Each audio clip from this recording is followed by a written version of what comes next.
The season 2 premiere of Andor has already brought a lot of controversy, mixed opinions, where there was a particular scene of a sexual assault attempt, and you've never seen this in the Star Wars universe. If you go to previous films, TV shows, it's been pretty clean. Now, if you want to point to Return of the Jedi, where you have Princess Leia as a slave to Jabba the Hutt, you can interpret that as someone being a sex slave, and I'm not opposed to that. I'm not going to argue with you. That's a valid point.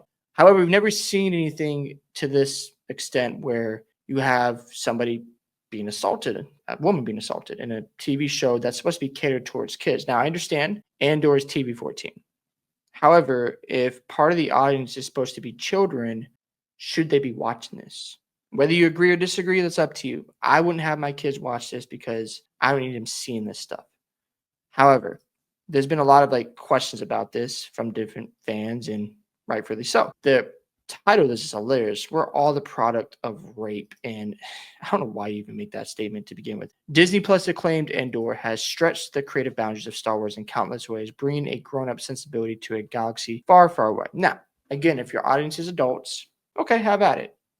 You do you, put it on Netflix. Because again, Disney is supposed to be catered towards children. I understand they have the Deadpool movie on there now, but you can, block your kids from watching it by not having it on the availability screen, and they don't have access unless they have, get the password. Now, in the show itself, an Imperial officer tries to violently rape a rebel fugitive, and they're hiding out in a farming settlement while Imperial troops are rounding up undocumented citizens. And in the show, the viewers just witness as Bix screams, "He tried to rape me." Again, we've never seen this in Star Wars before. There's never been any consensual sex going on. There's never been any sexual scenes.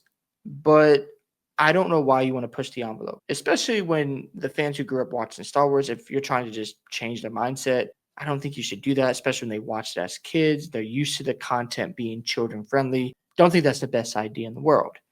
Again, they've had, history of this where Andor's pushed the envelope with scenes that suggested sex was about to take place or just had.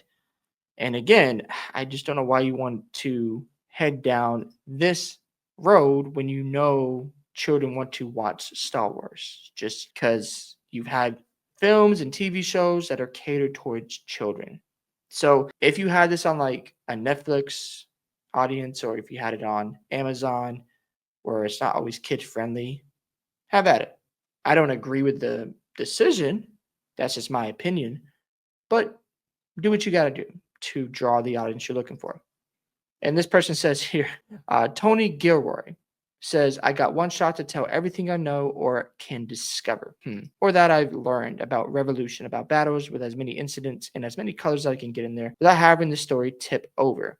I mean, let's be honest, man. The history of civilization, there's a huge arterial, I don't know if I said that right, component if that's rape. And all of us who are here, we are all the product of rape. All of us.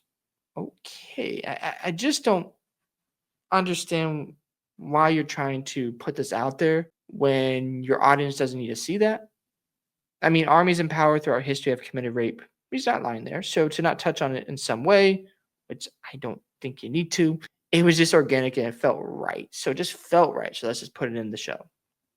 You see, Disney's problem right now is they're trying to push the envelope on things that, for people who grew up watching Disney as children and they still have values of things to be a certain way with kids and a certain way with adults, when you cross that line, that's where you get pushback. Now, if you are okay with it in your family's home and you're okay with your children watching it, have at it. That's your right. But to those who are opposed to this and are like, I don't necessarily agree with this opinion and pushing these ideas towards children, I don't like it whatsoever.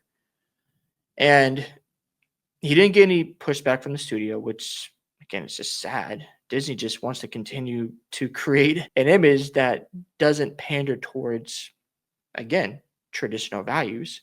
No one ever said anything about it, but I mean, we have limits on what we can do. We are very aware of what we can do sexually and violence-wise. Those limits are made very clear.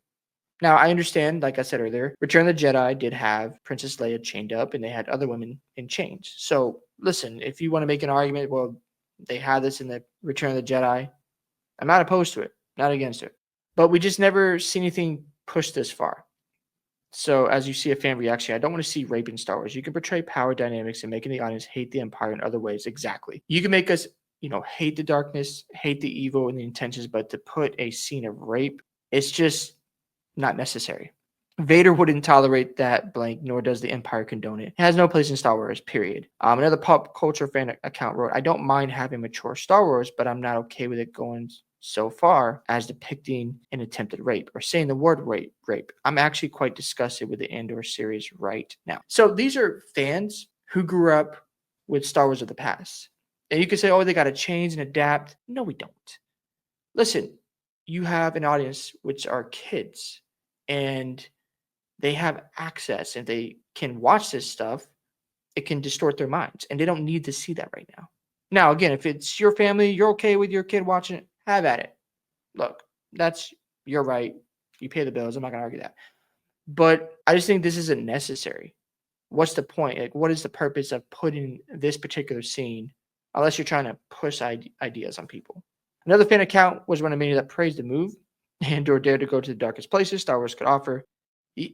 An Imperial officer abusing his untouchable status to rape an undocumented migrant, while his troops are rounding up other undocumented citizens. This is the real world seeping into Star Wars, but Star Wars is a fantasy world. I don't know why we need to put them together. We're trying to escape reality when we're being entertained, but somehow you just want to push things that aren't going to fit. This is just dumb, in my opinion.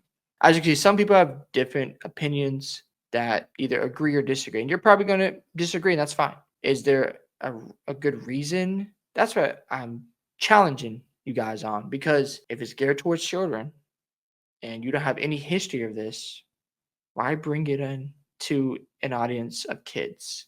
That's my argument. Now, again, if you have it on Netflix, Amazon, Paramount, Hulu, all these other streaming platforms that are geared towards adults, have at it. I'm okay. I won't watch it. I don't participate in that stuff. However, at the same time, this is on a kids programming show, not adults only. It's TV-14. Like, some kids can handle that content, and not every TV-14 show has a bunch of nonsense. So it's just another example of Disney just doing dumb things again. And I don't know when they're going to learn. Maybe they'll never learn. Maybe they'll just go down a path where they just want to make bad content and just make their fans angry. So we shall see what happens. Love to hear your thoughts. Do you agree or disagree with the decision that Disney Stars decided to make with Andor? Don't forget to like and subscribe to the channel, and I'll see you in the next one.